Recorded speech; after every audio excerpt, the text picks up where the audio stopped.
I'm Layla Morgan, 36 years old, living in the suburbs of Denver, Colorado. On Christmas Eve, while everyone in the neighborhood was busy hanging lights and preparing cozy dinners, I was carefully finishing the last strands of LED lights for the family party I had painstakingly arranged. The cold wind slapped my face as I tried to open the window overlooking the newly renovated garden. Soft Christmas music floated from the radio on the kitchen counter. But what I heard next froze everything around me. My sister Vanessa's voice, sharp as a knife, cut through the cracked open door. "That girl, Layla? If Mom doesn't make her cover the entire renovation cost this time, it would be such a waste. After that, just cut her off for good. Keeping someone like her in the family is beyond embarrassing." My mother, Deborah, let out a soft sigh before responding in a low voice. "Don't worry, Vanessa, everything has already been arranged. The entire estate, the properties, the house, all of it will go to you." "This house? I only see it as a trap to lure her in willingly." I stood frozen in the icy air, my hands tightening around the string of lights, knuckles turning white. Years of dedication, sleepless nights designing, choosing every brick, every piece of wood, and this was how they laughed behind my back? I heard Vanessa sneer with disdain. "Everyone in this neighborhood knows she's just a loser on construction sites, wears that hard hat all day long. Who would ever want her? Let her die alone."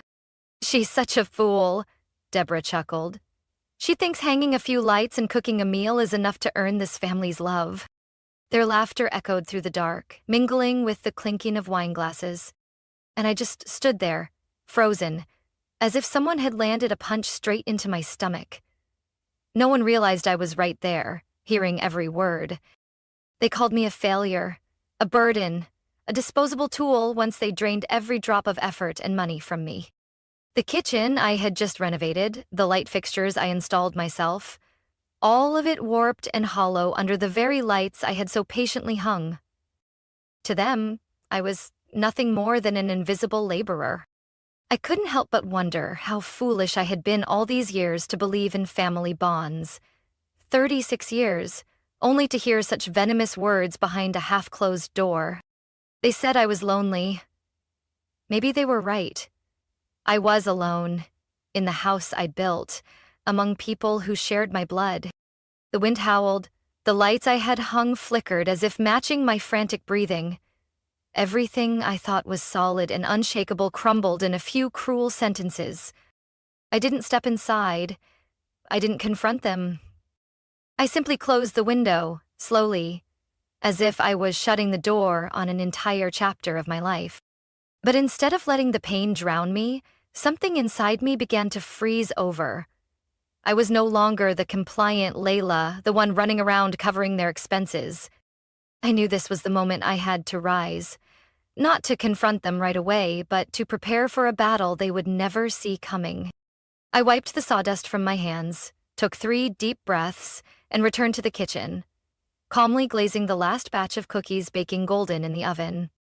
Outwardly, I was still the obedient Layla, the dutiful daughter, the devoted hostess. But inside, a plan was already forming. Cold, precise, like the blueprints they had always mocked. I spent the rest of that evening like a shadow, moving quietly through the house where every brick, every wall now reeked of betrayal. I didn't cry. Maybe because the last of my tears had long dried up. I just hadn't realized it yet. Everything I had done, from extravagant family vacations in Aspen to imported furniture my mother demanded, were nothing more than offerings I gave in hopes of being loved. And now, all I received in return were cheap insults behind closed doors. 36 years as the perfect daughter, and in the end, I was just a wallet they emptied without a second thought. I sat silently in the living room, the glow from the Christmas tree reflecting off the glass, casting a cold, hollow light onto the ceiling. Looking deep into that light, I knew I couldn't go on living like a ghost in my own house. But I wouldn't let anger tear down what I had built. They wanted to see me as a loser? Fine. I would show them that my silence all this time wasn't weakness. It was the patience of a builder calculating the foundation. I started paying closer attention to the things I had ignored before. My mother, Deborah, had become unusually tense lately, especially when I walked into the kitchen while she was texting. She would quickly flip her phone face down, forcing a tight smile that couldn't quite hide the irritation in her voice. "Layla, you're tracking dirt all over the floor again. That smell of wood is everywhere." In the past, I would have lowered my head and apologized. But now, I simply smiled, said nothing, and quietly noted every strange little sign. My suspicions grew stronger when I noticed an unfamiliar gray Mercedes often parked a few blocks from my house in the afternoons when I wasn't home. No one in the family mentioned it, and while I usually had no desire to dig into private matters, this time, something felt undeniably wrong. One night, after everyone had gone to bed, I entered my mother's office. She had never set a password on her computer before, but now a strange code appeared. It wasn't until my third attempt, my own birth date, that I managed to unlock it. The irony was suffocating.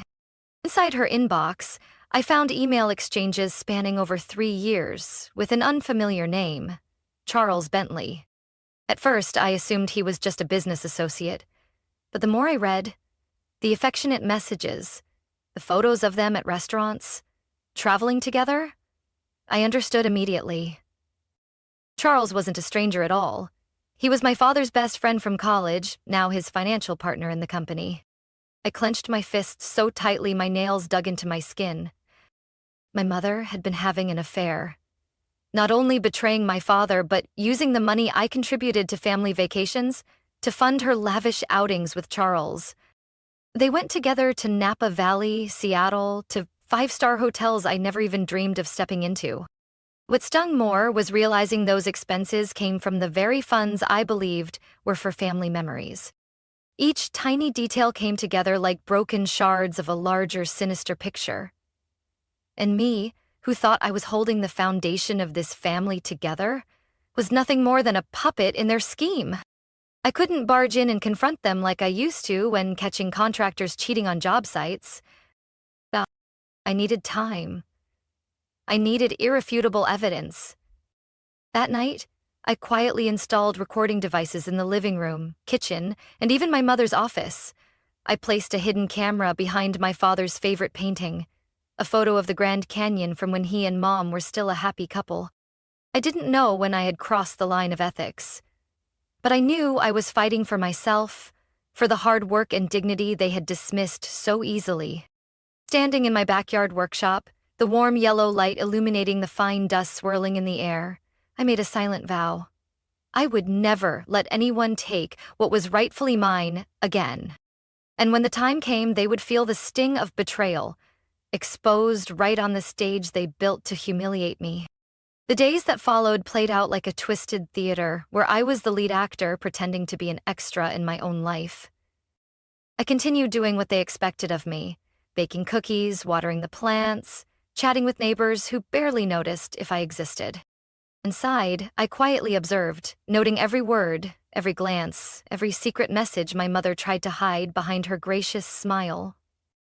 The recording devices started capturing conversations and plans more vile than I could have imagined. My mother, Deborah, and Vanessa weren't just plotting to strip me of everything I had built. They were scheming with Charles to transfer part of the family estate to Vanessa right after her 40th birthday, just 6 weeks away. I recorded every conversation, every message. There were nights I stayed up until dawn, replaying those recordings, each sentence slicing deeper into what little patience I had left. They laughed at how naive I was, unaware that the renovation contract, despite me footing the bill, was still under my parents' names. I had signed it without reading the fine print, believing it was a gesture of filial duty. Now I was just an unpaid investor with no paperwork to protect me against their calculated plan. I couldn't act on emotions. I needed to plan, just like I prepared bidding documents for major construction projects. I began compiling a detailed spreadsheet. Every material invoice, every payment to contractors, design fees, permit applications, even the decorations I crafted myself. The total? $57,450. Every number hit me like a punch to the gut of my former naivety. A direct confrontation would only make me look unhinged. I had to let them crumble under their own scheme. I chose Vanessa's birthday, her favorite stage to showcase herself, as the day of reckoning. I meticulously prepared everything as if I were hosting a grand party for her, but every detail was staged for one purpose only: to expose them all, without exception. I used the excuse of needing a family financial discussion under the guise of estate planning during her party, feigning concern over our parents' financial situation. They agreed without hesitation, completely oblivious. I bought a formal suit, played the obedient daughter one last time. I printed all the evidence in multiple copies, uploaded the recordings onto a brand new tablet, carefully categorizing everything: financial, property, infidelity. I even hired my own attorney, just in case. He wouldn't attend the party, but I needed the legal shield once the truth exploded. On some nights, I sat alone in the workshop, staring at the long dining table I'd crafted from solid cherry wood, the very table they had laughed and schemed around behind my back. My hand traced the polished surface, each grain of the wood reminding me I had built all this with my own hands. And I would be the one to tear down everything that no longer deserved to exist in my life. I had no regrets. Only sorrow for all the years I wasted loving people who never deserved it. The plan was set. All that remained was the right moment. And while they busied themselves preparing for an extravagant birthday party, I had orchestrated another celebration, one where every dark secret they buried would finally see the light. Vanessa's 40th birthday arrived in a blaze of golden lights. I played the perfect little sister they expected, smiling as I prepared everything flawlessly as if I knew nothing. Deborah wore her expensive red dress she reserved for special occasions, pacing the room, adjusting every detail of the table setting, barking orders with her usual controlling tone. "Layla, make sure those crystal glasses are aligned properly. And don't forget to chill the exact champagne Vanessa prefers." I smiled politely, complying like the dutiful shadow they believed me to be. Vanessa entered, draped in a glittering dress that hugged a body sculpted by cosmetic surgery and arrogance. Bruce, her husband, followed lazily, carrying a bottle of rare wine as if he were stepping into an auction house. My father, Edward, arrived too. He still carried the calm facade of a retired economics professor, but tonight, in his eyes, I caught a glimpse of something distant. He had no idea he was about to witness a night he would never forget. The party unfolded like all the others before. Clinking glasses, hollow congratulations, bragging about achievements I was never invited to be part of. I let them savor the show they thought they owned, unaware they were walking straight into the finale I had written for them. When the clock struck 7 p.m., I stood up and gently tapped the crystal glass. The entire room fell silent.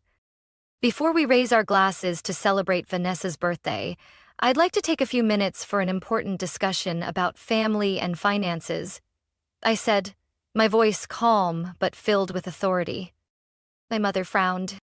"Layla, this is the wrong time. This is Vanessa's birthday, not some company meeting."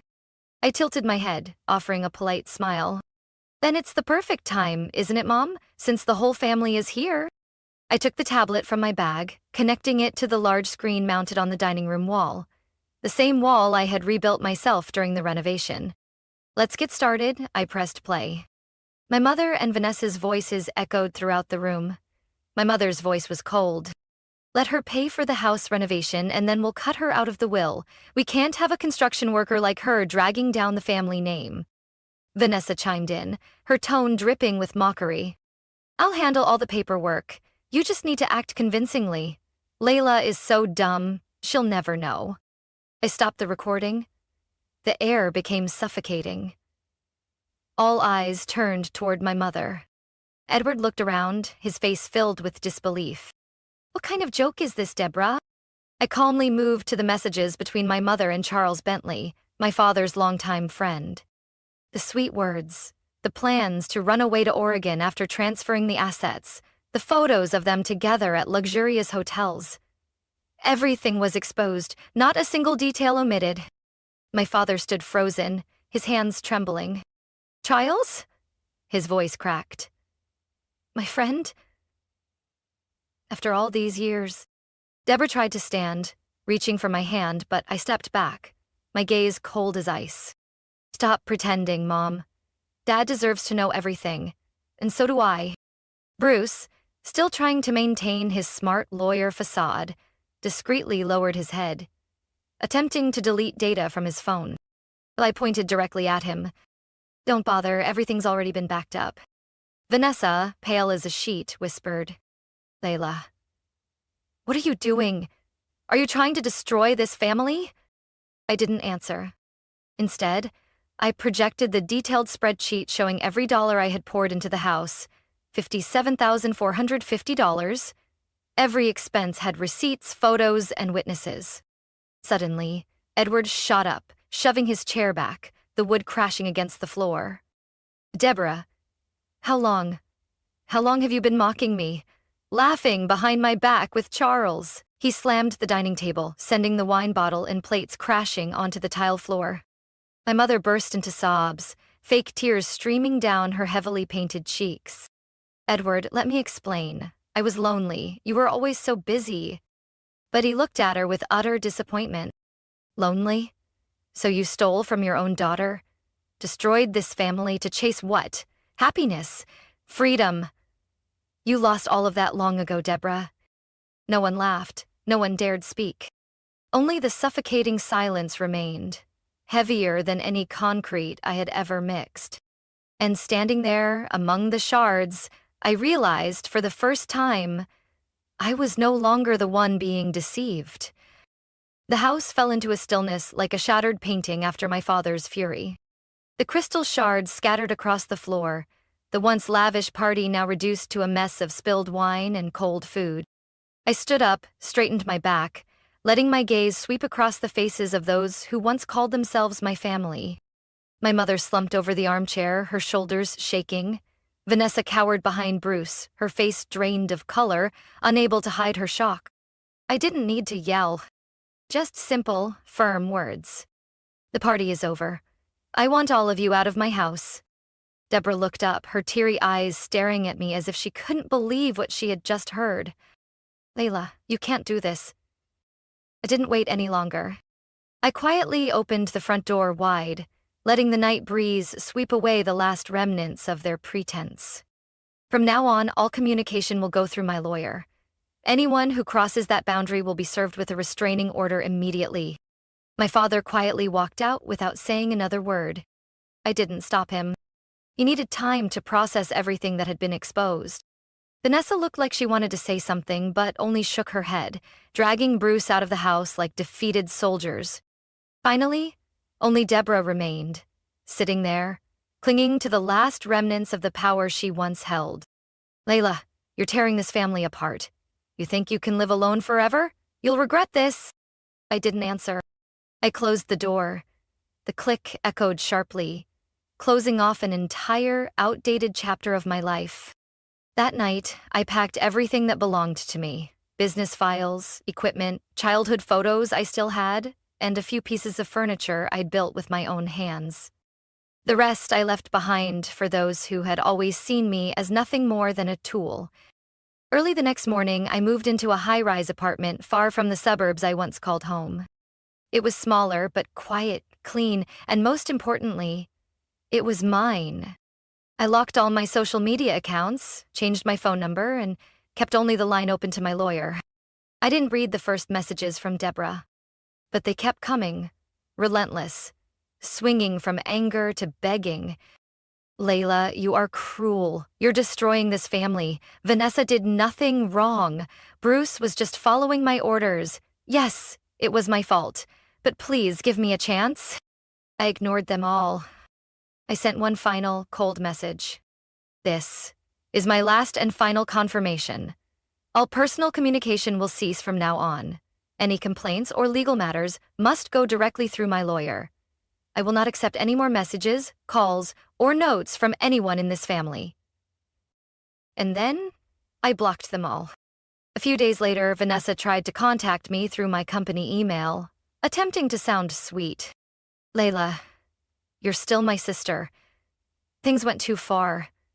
Bruce can help you handle any paperwork if you need it. I quietly forwarded that email to my lawyer. The next day, I filed restraining orders against both Bruce and Vanessa. I no longer cared about arguing right or wrong. I didn't need anyone to understand why I was doing this.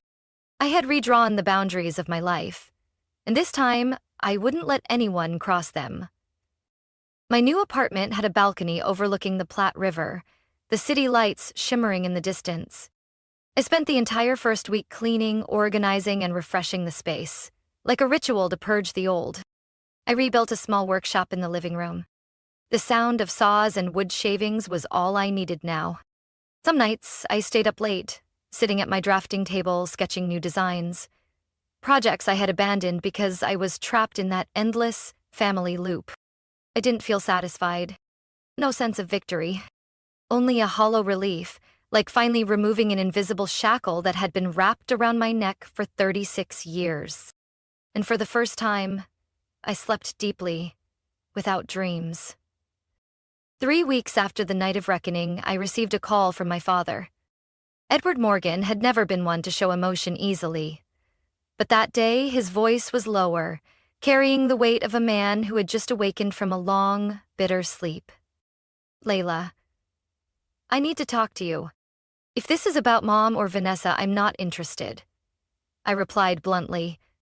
No. This is just between you and me, one time only. I hesitated, then agreed. We met at a small coffee shop by Sloan Lake. Neither of us mentioned what had happened in that house. It wasn't necessary. My father placed a thick folder in front of me. I hired a private attorney to investigate all assets and paperwork signed over the last 10 years. And I flipped through the pages, feeling the cold weight of the raw numbers. It's all true, worse than what you already know. Your mother had been planning to divorce for 2 years. She and Charles intended to sell the vacation house in Jackson Hole that you also helped renovate. I sighed, unsurprised. I no longer expected any decency from those people. Edward sipped his coffee, his eyes reflecting a regret I had never seen before. I can't undo what's happened, Layla, but I want to rewrite the will.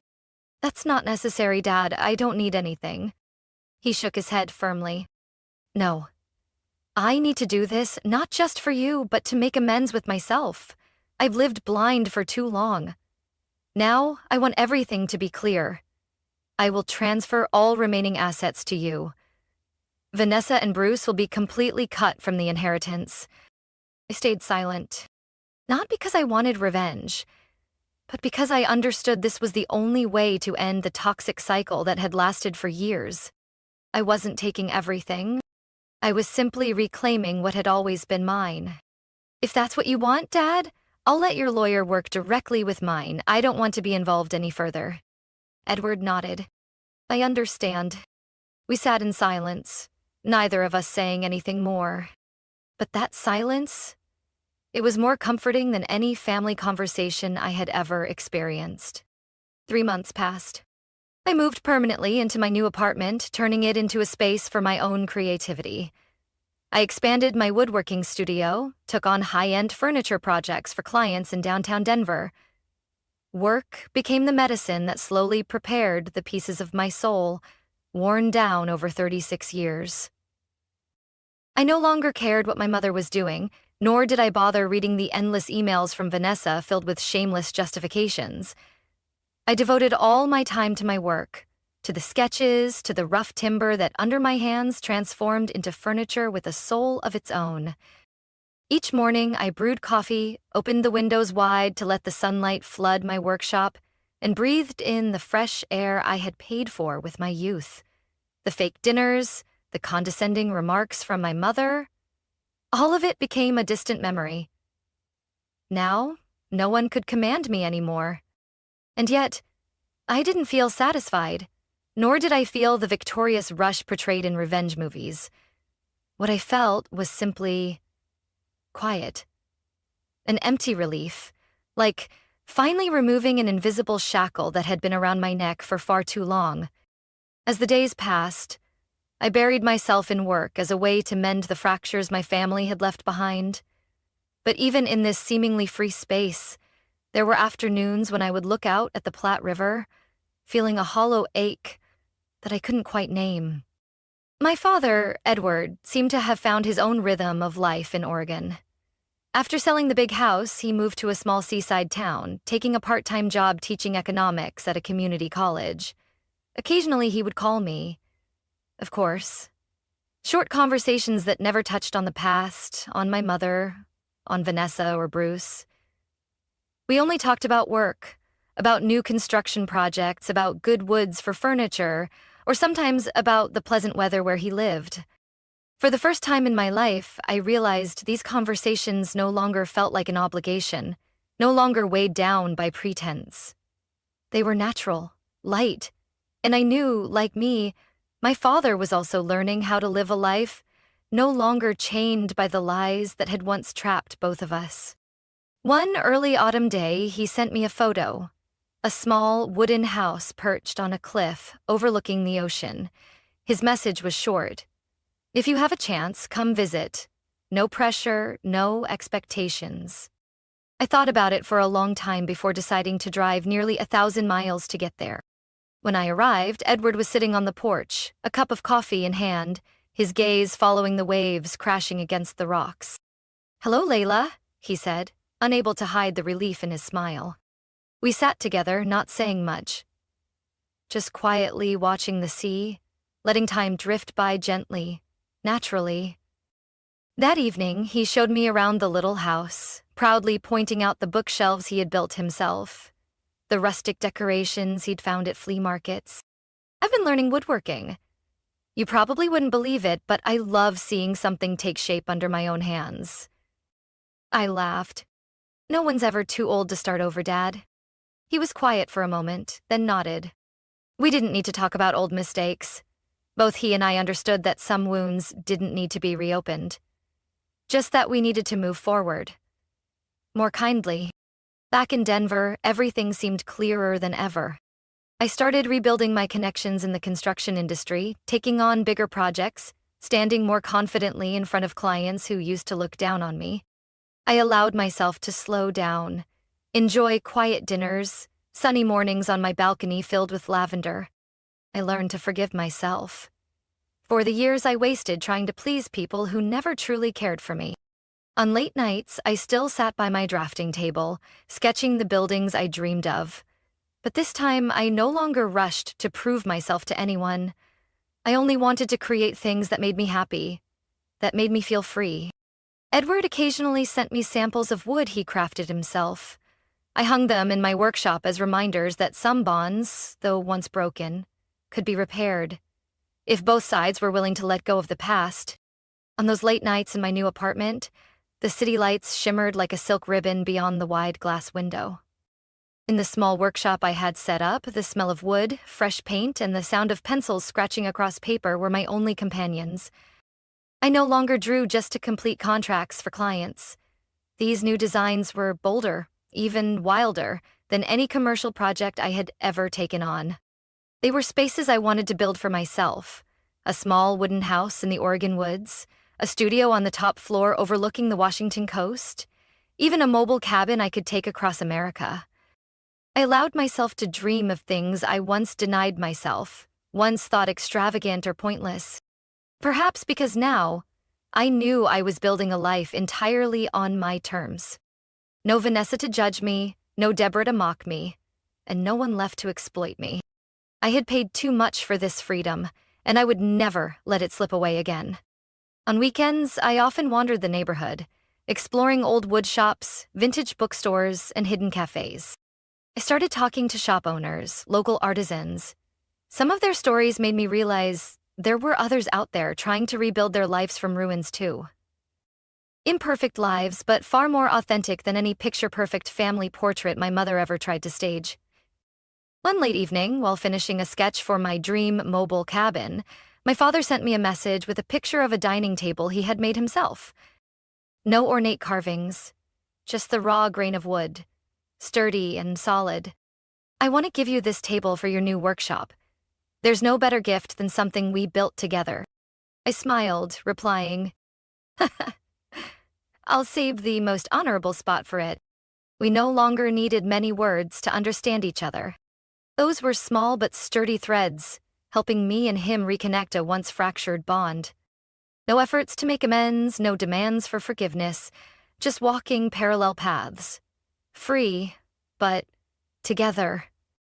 Whenever I sat at my drafting table, I asked myself, if there was no one left to please, no one to prove anything to, how would I choose to build my life? The answer came easier than I expected. I would build it the way I built the projects I loved most.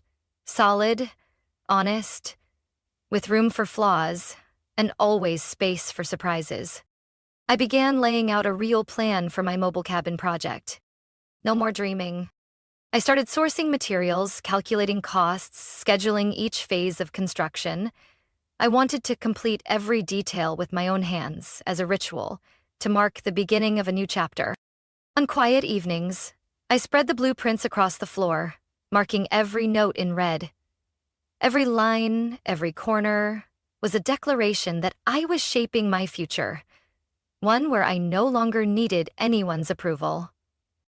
Each morning, I woke up in my sun-drenched apartment, feeling my heartbeat sync with this new rhythm of life. No rushing, no forcing myself to fit the world's expectations. I knew there would still be lonely days, hollow spaces no one could fill, that I accepted that, because that's the price of true freedom. Layla's story isn't just about reclaiming what was hers. It's a lesson in letting go of toxic bonds to build a life of freedom and authenticity. She never sought revenge or triumph, only chose to face the past with calm and dignity. In the real world, sometimes the most valuable freedom comes from daring to set boundaries, to live life on your own terms, even if it means embracing solitude. But it's a solitude filled with peace and pride. What do you think of Layla's journey and her powerful choices? Share your thoughts in the comments. And don't forget to follow the channel for more inspiring stories about family and life.